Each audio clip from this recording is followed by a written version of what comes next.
오늘 하나님의 말씀은 에스라 9장 9절부터 15절까지 말씀입니다. 오늘 하나님의 말씀 에스라 9장 9절부터 15절까지 말씀입니다. 시간 다 찾은 줄 알고 다 같이 합독하며 볼 수 있도록 하겠습니다. 함께 보시겠습니다. 우리가 비록 노예되었사오나 우리 하나님이 우리를 그 종살이하는 중에 버려두지 아니하시고 바사왕들 앞에서 우리가 불쌍히 여김을 잊고 소생하여 우리 하나님의 성전을 세우게 하시며 그 무너진 것을 수리하게 하시며 유다와 예루살렘에서 우리에게 울타리를 주셨나이다. 우리 하나님이여 이렇게 하신 후에도 우리가 주의 계명을 저버렸사오니 이제 무슨 말씀을 하오리까? 전에 주께서 주의 종 선지자들에게 명령하여 이르시되 너희가 가서 얻으려 하는 땅은 더러운 땅이니 이는 이방 백성들이 더럽고 가증한 일을 행하여 이 끝에서 저 끝까지 그 더러움으로 지었습니다. 그런즉 너희 여자들을 그들의 아들들에게 주지 말고 그들의 딸들을 너희 아들을 위하여 데려오지 말며 그들을 위하여 평화와 행복을 영원히 구하지 말라. 그리하면 너희가 왕성하여 그 땅의 아름다운 것을 먹으며 그 땅을 자손에게 물려주어 영원한 유산으로 물려주게 되리라 하셨나이다. 우리의 악한 행실과 큰 죄로 말미암아 이 모든 일을 당하였사오나 우리 하나님이 우리 죄악보다 형벌을 가볍게 하시고 이만큼 백성을 남겨주셨사오니 우리가 어찌 다시 주의 계명을 거역하고 이 가증한 백성들과 통혼하려고 할까? 그리하오면 어찌 우리를 멸하시고 남아 피할 자가 없도록 진노하시지 아니하시리이까? 이스라엘 하나님 여호와여 주는 의로우시니 우리가 남아 피한 것이 오늘날과 값싸웠거늘 도리어 주께 범죄하였사오니 이로 말미암아 주 앞에 한 사람도 감히 서지 못하겠나이다 하니라. 아멘. 함께 말씀 살펴보도록 하겠습니다. 어제 본문부터 이어진 에스라의 기도는 오늘 본문 15절까지 계속됩니다. 오늘 본문은 계속된 에스라의 기도로 어떤 상황 가운데서도 우리를 버리지 않으시는 하나님의 은혜와 또 계명을 저버리는 백성들의 모습을 고백하며 하나님의 놀라우신 은혜와 그럼에도 악하여 죄를 지음으로 하나님을 저버리는 백성들을 말하고 그럼에도 긍휼하심으로 구원을 주기를 구하는 내용입니다. 오늘 본문을 통해 하나님의 은혜와 우리의 모습을 바라볼 수 있는 시간 되기를 간절히 소망합니다. 먼저 9절부터 10절은 이스라엘에게 베푸신 하나님의 은혜와 그들의 하나님으로부터 돌아선 모습부터 말하고 있습니다. 먼저 9절부터 함께 읽어보도록 하겠습니다. 9절 함께 보시겠습니다. 우리가 비록 노예되었사오나 우리 하나님이 우리를 그 종살이하는 중에 버려두지 아니하시고 바사 왕들 앞에서 우리가 불쌍히 여김을 잊고 소생하여 우리 하나님의 성전을 세우게 하시며 그 무너진 것을 수리하게 하시며 유다와 예루살렘에서 우리에게 울타리를 주셨나이다. 9절을 시작하면서 에스라는 어제 본문의 기도를 이어서 우리가 비록 노예되었사오나 라고 말하고 있습니다. 이것은 포로지에서 포로 생활하던 그들의 모습을 나타내고 있습니다. 그리고 다시 반복하여 우리 하나님이 우리를 그 종살이하던 중에 하는 중에 라고 말하는데 노예라는 표현과 종살이라는 표현을 통하여서 출애굽 사건을 떠오르게 합니다. 사실 이스라엘 백성들이 바벨론의 포로로 끌려간 건 맞지만 그들이 노예로서 종살이하며 산 거라고 말하기는 조금 어렵기도 합니다. 오히려 포로민들은 바벨론에서 경제활동을 할 수 있었으며 에스라와 느헤미야의 경교를 보면은 정치적으로도 중요한 자리에 나아갈 수 있었다는 것입니다. 포로민이라는 사실은 변함이 없지만 노예나 종살이로 표현된 만큼은 아니었다는 것입니다. 그럼에도 노예와 종살이 등 단어를 사용하는 것은 출애굽 때를 떠오르게 하기 위해서입니다. 노예로서 종되었던 곳에서 하나님의 도우심으로 출애굽하였던 백성들의 모습을 떠오르게 하기 위해서입니다. 그렇게 이어지는 말은 종살이 중에 버려두지 아니하시고 라고 말합니다. 하나님은 우리를 결코 버리지 않으십니다. 노예와 종살이 포로지에서 생활이 하나님의 언약을 거부한 심판의 역할은 맞지만 그럼에도 버려두지 않으시고 은혜를 베푸신다는 것입니다. 그렇기에 이어서 바사왕들 앞에서 우리가 불쌍히 여김을 잊고라고 이어 말하고 있습니다. 이 버려두지 않는 은혜는 페르시아 왕들을 통하여서 포로기한하시게 하는 것을 말하고 있습니다. 오늘 본문에서 에스라는 그것을 소생하여 라고 표현합니다. 원어적인 의미를 보면 보존하다, 회복하다 라는 의미를 가지고 있습니다.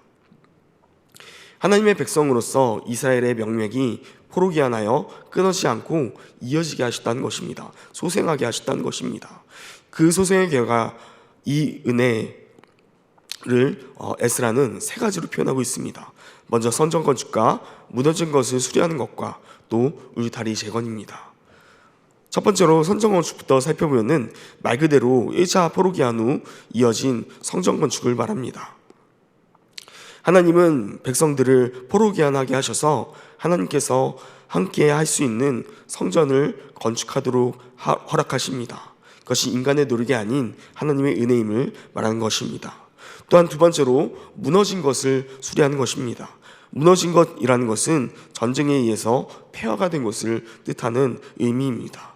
즉 포로기한 자들이 살아갈 기반 또한 하나님의 은혜로서 만들어 주셨음을 고백하는 것입니다. 또 세 번째로는 울타리 재건입니다. 여기서 말하는 울타리는 무너진 성벽을 말하는 것이 아닙니다. 성벽 건축은 느헤미야 시절에 이루어지는 것입니다. 에스라가 말하고 있는 울타리는 원어적으로 포도원 주위의 울타리나 길가의 당 같은 것을 의미합니다. 즉 성벽과는 뜻하는 원어와 전혀 다르다는 것입니다. 이것은 유대 공동체를 향한 하나님의 보호하심에 대한 표현으로 하나님께서 친히 그들의 울타리가 되어주셔서 보호해 준다는 그런 은혜의 의미를 담고 있습니다. 이렇듯 9절은 하나님의 은혜에 대한 고백이 담겨 있습니다. 특별히 9절 중에 불쌍히 여김이라는 표현이 있는데 히브리어로 헤세드라는 표현입니다. 많이 들어보셨을 수도 있는데 헤세드라는 표현은 변함없는 사랑과 은혜를 나타냅니다. 그들의 잘못으로 노예와 종살이를 할 수밖에 없는 신분이었지만 우리를 불쌍히 여기심, 변함없이 사랑하시며 은혜를 베푸시기를 원하시기에 다시 하나님 앞에서 살아갈 수 있도록 포로기한하게 하시고 삶의 터전을 만들어주시고 보호해 주신다는 것입니다. 그런데 바로 다음 10절에서는 정반대의 내용을 담고 있습니다. 10절을 시작한 처음 단어는 개정개혁에는 반영되지 않지만 원어적으로 보면은 그러나 이제라는 베다라는 단어로 시작됩니다. 전혀 다른 분위기로 갈 것임을 나타내고 있는 것입니다.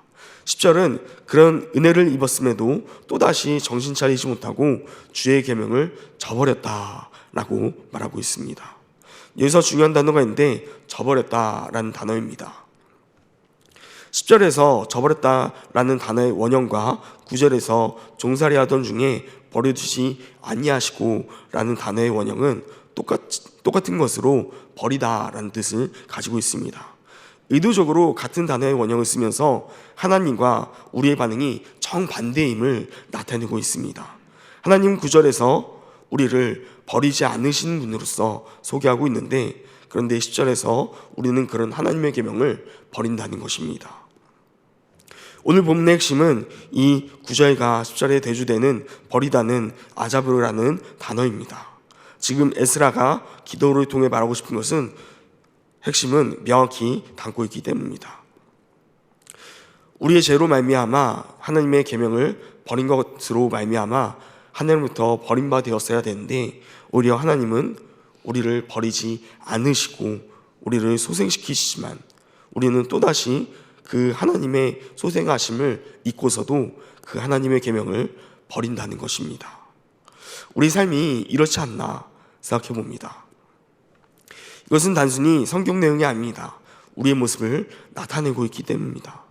우리는 우리의 죄로 인해 하나님으로부터 버림바 되어야 마땅한 존재이지만 하나님은 오히려 그 아들 예수 그리스도를 통하여서 십자가에서 우리를 버리지 않으시고 소생시키시기 때문입니다.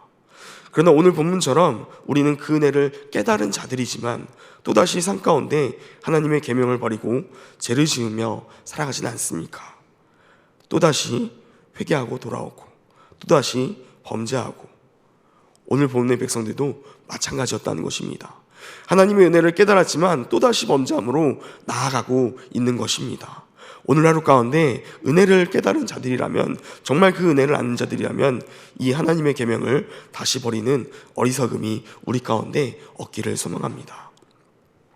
계속해서 11절과 12절은 이들이 저버린 주의 계명이 무엇이었는지, 지킬 때 어떤 일이 일어나는지 말씀하셨던 언약에 대해서 말하고 있습니다.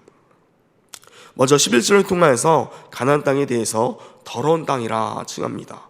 그 이유는 이방 백성들이 더럽고 가증한 일을 행하였기 때문이라고 말하고 있는데, 결국 그들의 문화와 우상 숭배 등 죄가 가득하였기 때문에 이 끝에서 저 끝까지 더러움으로 채웠다 말하며 이방 백성에 대한 경계를 말씀하십니다.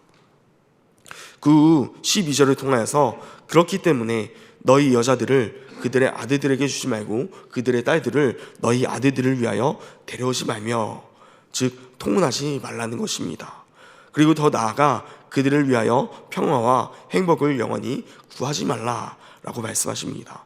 즉 하나님 앞에서 죄를 지으며 살아가는 이방 백성들과 구별되어서 그들의 모습을 본받지 않기를 원하신다는 말씀을 하고 있는 것입니다. 그럴 여지조차 주지 말라는 말씀입니다. 그렇게 하면 그 땅에서 번성하고 아름다운 것을 먹으며 자손들에게 영원한 유산으로 물려주게 될 것이라고 약속하십니다. 마지막으로 13절부터 15절까지의 내용은 우리의 죄악보다 하나님의 은혜가 더 큼을 언급함을 통하여서 하나님께 자비를 구하며 오늘의 본문을 마치고 있습니다. 앞서 말씀드린 11절부터 12절의 명령과 약속은 이미 지켜지지 않았습니다. 그렇게 13절을 시작할 때 우리의 악한 행실과 큰 죄로 말미암아라고 시작합니다. 그러면서 이어서 이 모든 일을 당하였사오나, 과거의 조상들이 하나님의 명령을 거역하여서 포로지로 끌려가기 전을 말하고 있는 것입니다. 이어서 우리 하나님이 우리의 죄보다 형벌을 가볍게 하시고 이만큼 백성들을 남겨주셨사오니 라고 말하는데, 본래대로라면 죄악으로 인해 멸망해야 없어져야 할 자들이지만 긍휼하심을 베풀어서 포로지에서 또 그리고 포로기한을 통하여서 이만큼 백성들을 남겨주셨다는 것입니다. 즉 하나님께서 죄인인 우리들에게 은혜를 베풀고 계심을 고백하고 있습니다. 그렇게 14절에서는 우리가 어찌 다시 주의 계명을 거역하고 이 가증한 백성과 통혼하오리까 라고 말하는데, 주의 계명을 거역하는 것과 가증한 것, 이방인들의 통혼이 같은 것임을 말하며, 은혜를 입은 자라면 어떻게 다시 주의 계명을 거역하겠으며, 은혜를 입은 자라면 어떻게 가증한 백성들과 통혼하겠냐고 말하는 것입니다. 즉 지금의 상황이 얼마나 말이 되고 말이 안 되는지, 말이 안 되는 상황인지 스스로 고백하며 자백하고 있는 것입니다. 그런 은혜를 입은 자들이 어떻게 통혼할 수 있는지, 그리고 이 상황 가운데 얼마나 말이 안 되는 상황인지 한탄하며 고백하는 것입니다. 그러며 이어서 그러하면 주께서 어찌 우리를 멸하시고 남아 피할 자가 없도록 진노하시지 아니하시리까. 말도 되지 않는 이 상황 가운데 그 결과는 멸망이라는 것입니다. 멸망할 수 없는 자들이라는 것입니다. 에스라는 지금 자신들이 얼마나 말이 안 되는 행동을 하고 있는지 알고 그 결과가 어떻게 돼야 되는지도 알고 있습니다. 그렇기에 기도를 통해서 죄를 고백하고 있는 것입니다. 하지만 에스라의 기도는 이것으로 끝나지 않습니다. 15절이 있기 때문입니다. 15절은 함께 읽어보도록 하겠습니다. 15절입니다. 이스라엘의 하나님 여호와여, 주는 의로우시니 우리가 남아 피한 것이 오늘날과 값싸웠거늘 도리어 주께 범죄였사오니 이로 말미암아 주 앞에 한 사람도 감히 서지 못하겠나이다 하니라. 에스라의 기도는 여기서 멈춥니다. 에스라는 끝까지 긍휼을 베풀어 주시옵소서라고 직접적으로 간구하지 않습니다. 대신 그는 이스라엘의 하나님 여호와여 라고 부른 후에 주는 의로우시니 라고 선포합니다. 여기서 의로우시니라는 고백은 하나님은 공의로우시니 저희를 심판해 주십시오 라는 뜻이 아닙니다. 에스라의 고백하는 하나님의 의는 바로 13절에서 이미 증명된 그 의입니다. 우리의 죄악보다 형벌을 가볍게 하시고 우리를 남겨주신 그 의, 죄인에게 멸망이 마땅하나 긍휼을 베푸시기로 작정하신 그 의로우심을 호소하고 있는 것입니다. 에스라는 고백합니다. 우리가 남아 피한 것이 오늘날과 값싸웠거늘 우리를 남겨주신 하나님의 은혜가 분명한 증거인데 도리어 주께 범죄하였사오니 우리는 또다시 죄를 지어서 염치가 없지만 이로 말미암아 주 앞에 한 사람도 감히 서지 못하겠나이다. 우리는 하나님 앞에 어떠한 변명도 어떤 자격도 없다 고백하고 있는 것입니다. 이것이 바로 죄인인 우리가 취해야 할 가장 정직하고 겸손한 자백하는 기도가 아닌가 생각해 봅니다. 우리는 은혜를 입었음에도 또다시 죄의 길을 걸어서 그 은혜를 저버리는 삶을 반복하는 자들이라는 것입니다.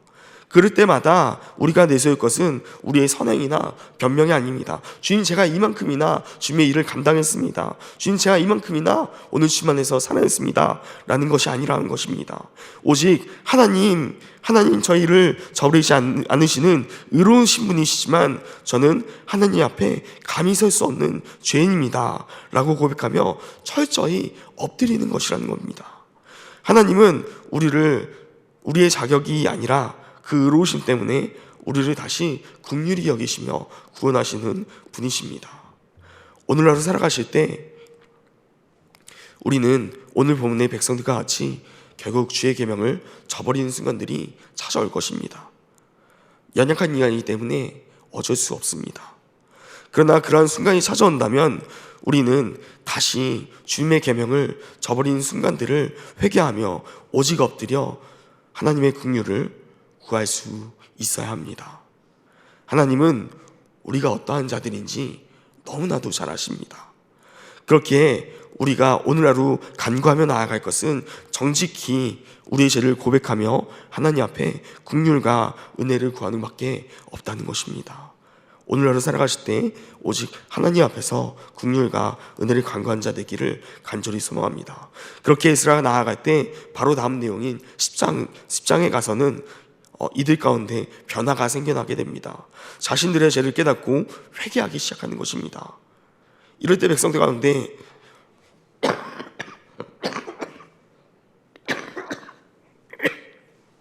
죄송합니다. 이럴 때 백성들 가운데 어떤 고백이 나오는지 아십니까? 이스라엘에게 아직 소망이 있나니, 이스라엘에게 아직도 소망이 있나니. 에스라의 기도를 통해서 백성들이 변하기 시작하는 것입니다. 오늘 우리의 기도 가운데 진실한 마음으로 에스라처럼 회개하며 긍휼을 구할 때 우리 가운데 또 우리 공동체 가운데 이러한 변화의 역사가 일어나기를 간절히 소망합니다.